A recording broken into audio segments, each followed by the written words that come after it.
Friend, good morning. आज है 5 जून। तो चलिए देखते हैं आज का करंट अफेयर्स। और आज है वर्ल्ड इन्वायरमेंट डे, तो हैप्पी वर्ल्ड इन्वायरमेंट डे।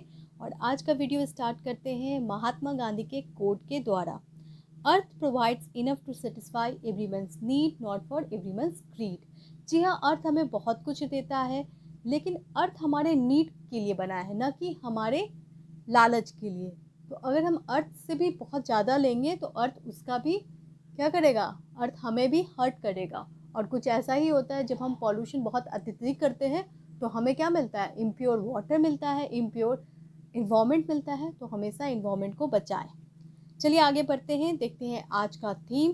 तो वर्ल्ड इन्वायरमेंट डे का थीम है इकोसिस्टम रीस्टोरेशन। जी हाँ, इकोसिस्टम को क्या करना है, रीस्टोर करना है। और आज एक और इम्पॉर्टेंट न्यूज़ है, पाकिस्तान एक्चुअली होस्ट कर रहा है वर्ल्ड इन्वायरमेंट डे 2021। चलिए देखते हैं। सबसे पहले revision question. To fulfil oxygen requirement operation Samudra Setu चलाया गया था। ऑपरेशन समुद्र सेतु 2 ये चलाया गया था किस शिप के द्वारा? तो याद रखिएगा, INS कोलकाता एंड INS तलवार।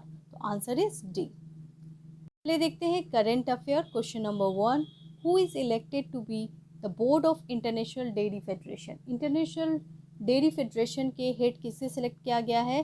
तो वो सिलेक्ट किया गया है RS सोदी को। बहुत इंपॉर्टेंट न्यूज़ है। देखिए, RS सोदी कौन है? मैनेजिंग डायरेक्टर है अमूल इंडिया के। अमूल बहुत ही इंपॉर्टेंट मिल्क प्रोडक्शन कंपनी है और इसके हैं वो मैनेजिंग डायरेक्टर RS सोदी।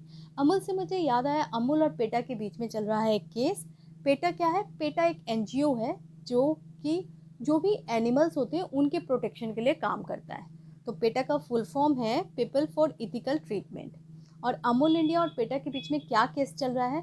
तो केस ये है कि अमूल इंडिया जो है वो काउ प्रोडक्शन मिल्क पे डिपेंड है, और पेटा कहता है कि नहीं, आपको काउ नहीं, किस पे करना चाहिए, वेगन मिल्क पे। वेगन मिल्क क्या होता है?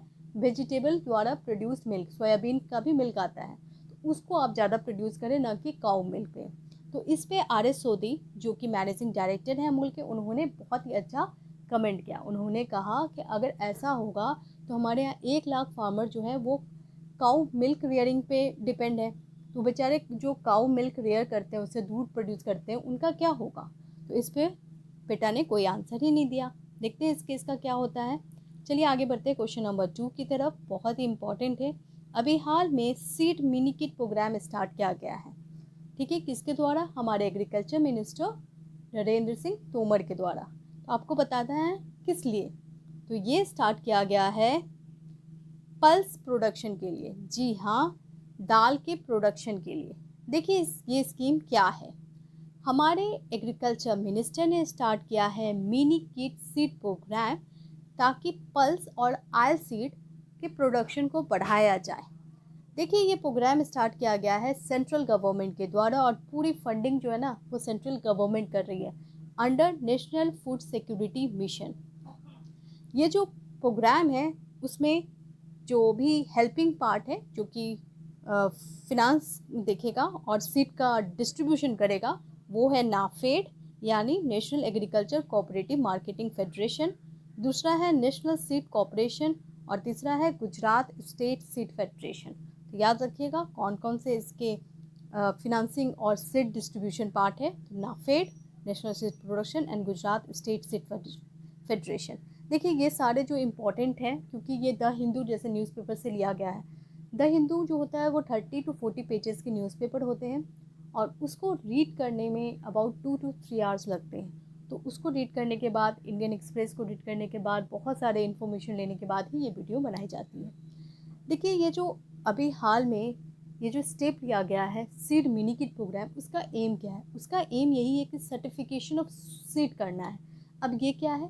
सर्टिफिकेशन ऑफ सीड का मतलब होता है जो सीड फार्मर इस्तेमाल कर रहे हैं उसका रिप्लेसमेंट रेट को हाई करना है।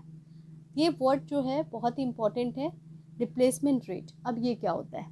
रिप्लेसमेंट रेट ऑफ सीड होता है कि सीड का जो इस्तेमाल किया जाता है ना, कुछ परचेज सीड का किया जाता है। ठीक है, जैसे फार्मिंग होती है तो क्रॉप होता है, क्रॉप के साथ भी कुछ सीड निकलते हैं, तो वो सीड को कहा जाता है सिप्ड सीड। जब हम परचेज सीड से ज़्यादा सिप्ड सीड का इस्तेमाल करते हैं तो क्या होगा? हमारा बजट भी कम होगा और अच्छा भी होगा फसल। तो इसीलिए ये स्टेप लिया जा रहा है इनकरेज करने के लिए कि आप सिप्ड सीड का इस्तेमाल करें, न कि खरीद इस सीड को जाके बाज़ार से। तो ये एक अच्छा स्टेप है। अगर आपको इसमें डाउट है तो आप बिल्कुल कमेंट बॉक्स में पूछिए। देखिए अभी हाल में कौन से Indian IT firm third Indian IT firm बना है, क्योंकि इसने ₹3 ट्रिलियन मार्केट कैपिटलिज्म किया है। ठीक है, बहुत ज़्यादा है। तो ये फर्म है विप्रो। देखिए अगर हम टॉप की बात करें तो पहला टीसीएस, दूसरा इन्फोसिस और थर्ड है विप्रो। ये तीनों बहुत ही रिनाउंड आईटी फर्म्स हैं और ये आईटी फर्म्स मार्केट कैपिटलिज्म यानी मार्केट को कैप्चर करने में अपना बहुत बड़ा योगदान दिया है, वर्ल्ड मार्केट को कैप्चर करने में। तो याद रखिएगा, थर्ड है विप्रो, फर्स्ट है टीसीएस, सेकेंड है इन्फोसिस। चलिए आगे बढ़ते हैं। एक सेज प्रोजेक्ट काफ़ी ज़्यादा न्यूज़ में है। ये किसके द्वारा लॉन्च किया गया है? तो ये लॉन्च किया गया है थावरचंद गहलोत के द्वारा। ये कौन है? ये हमारे ministry of social justice and empowerment है। तो याद रखिएगा। देखिए सेज प्रोग्राम का फुल फॉर्म क्या है? सेज प्रोजेक्ट का senior care ageing growth engine. इसके अंतर्गत क्या होगा? देखिए जो सीनियर सिटीजन है ना, उनकी आबादी इंडिया में बहुत ज़्यादा होती जा रही है। 2001 में ये हैं 7.1% और ऐसा माना जाता है 2026 तक इनकी आबादी कितनी हो जाएगी? 12.5%। यानी सीनियर सिटीजन जो है वो इंडिया में बढ़ने वाले हैं। ऐसे में सीनियर सिटीजन की केयर भी बढ़नी चाहिए और इसीलिए ये प्रोजेक्ट आया है जिसका नाम है सेज प्रोजेक्ट। इसके अंतर्गत क्या होगा? देखिए एक सेंटर पे सारे सीनियर एल्डरली केयर प्रोडक्ट और सर्विस मिलेगी। जो भी उनको दवाई चाहिए, जो भी मेडिसिन चाहिए, जो भी हेल्थ केयर फैसिलिटी चाहिए या फिर खाने का कुछ भी सामान चाहिए, सब कुछ दिया जाएगा स्टार्टअप के द्वारा। और ये बहुत इंपॉर्टेंट प्रोग्राम है जिसका नाम है सेज प्रोजेक्ट। ठीक है, क्वेश्चन नंबर 5 पे आते हैं। Which Indian institution to be declared as standard developing organisation under the mission one nation one standard. देखिए एक BIS ग्रुप है, ब्यूरो ऑफ इंडियन स्टैंडर्ड, जो कि किसी चीज़ का स्टैंडर्ड डिक्लेयर करता है। पानी आप स्टैंडर्ड पी रहे हो या नहीं, आपके यहाँ बिजली स्टैंडर्ड आ रहे हैं नहीं, रिन्यूएबल एनर्जी पे कितना आप स्पेंड कर रहे हो, सब कुछ उनके पास होती है जानकारी। BIS ने एक प्रोग्राम लाया था जिसका नाम है वन नेशन वन स्टैंडर्ड। इस प्रोग्राम के अंतर्गत उसने एक इंडियन इंस्टीट्यूट को सिलेक्ट किया है स्टैंडर्ड डेवलपिंग ऑर्गेनाइजेशन की तरह। वो कौन सा इंस्टीट्यूट है? ये द हिंदू का क्वेश्चन है। तो ये इंस्टीट्यूट है Indian railway research design and standard. ये पता है कहाँ है? ये है लखनऊ में। ठीक है, तो याद रखिएगा, research design and standard organisation Indian railway, जो कि लखनऊ में है और वो सिलेक्ट हुआ है फर्स्ट पोजीशन पे स्टैंडर्ड डेवलपिंग ऑर्गेनाइजेशन की तरह। तो क्वेश्चन आ सकता है।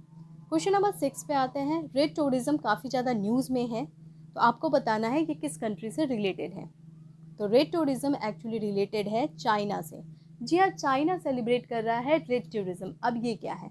देखिए अभी हाल में कम्युनिस्ट पार्टी का हुआ है 100 ईयर। जी हाँ, और 100 ईयर होने के बाद चाइना ने बोला है कि हम स्टार्ट कर रहे हैं रेड टूरिज्म। इसके अंतर्गत क्या होगा? जो भी कम्युनिस्ट सेंटर है, जैसे कि माओ कहाँ जन्म लिए थे या फिर उससे रिलेटेड जो भी सेंटर्स है कम्युनिज्म का ग्रोथ का, उन सेंटर को दिखाया जाएगा। तो बहुत सारी अभी भी वर्ल्ड में कंट्री है जो कम्युनिस्ट को मानती है, जैसे रशिया, जैसे कि नॉर्थ कोरिया। तो ऐसे कंट्रीज़ यहाँ जाके देख सकते हैं। चलिए आगे बढ़ते हैं क्वेश्चन नंबर 7 की तरफ। अभी हाल में एक राज्य है जो 33% रिजर्वेशन दे रहा है इंजीनियरिंग और मेडिकल कॉलेज गर्ल्स के लिए। तो वो राज्य है, जी हाँ, बिहार। बिहार ने ये बहुत ही इंटरेस्टिंग स्टेप लिया है। 33% रिजर्वेशन दे रहा है गर्ल्स को मेडिकल और इंजीनियरिंग में, ताकि लड़कियां आगे आए और उनको बाहर जाने की आवश्यकता ना पड़े मेडिकल और इंजीनियरिंग करने के लिए। देखिए अगर हम रिजर्वेशन की बात करें तो गर्ल रिजर्वेशन बिहार में BPSC एग्ज़ाम में भी दिया जाता है। चलिए आगे बढ़ते हैं, तो अच्छी अपॉर्चुनिटी है। क्वेश्चन नंबर 8 पे आते हैं। HDFC बैंक जो है बन गया है कार्बन न्यूट्रल। इसने डिक्लेयर किया है कि हम लोग हो रहे हैं carbon neutral world environment day को। तो अभी आपको बताना है कि वर्ल्ड इन्वायरमेंट डे को कार्बन न्यूट्रल की बात तो किया है HDFC बैंक, लेकिन कब तक होने वाला है? ईयर जो है वो है 2031 टू 2032। जी हाँ, HDFC बैंक जो कि बहुत ही रिनाउंड बैंक है, उसने बोला है कि वर्ल्ड इन्वायरमेंट डे के दिन कि हम लोग सोच रहे हैं कि हम लोग क्या हो जाए, कार्बन न्यूट्रल हो जाए, यानी कार्बन इमिशन कम करें और रिन्यूएबल एनर्जी पे डिपेंड हो जाए 2031 टू 2032। चलिए देखते हैं आज का सवाल।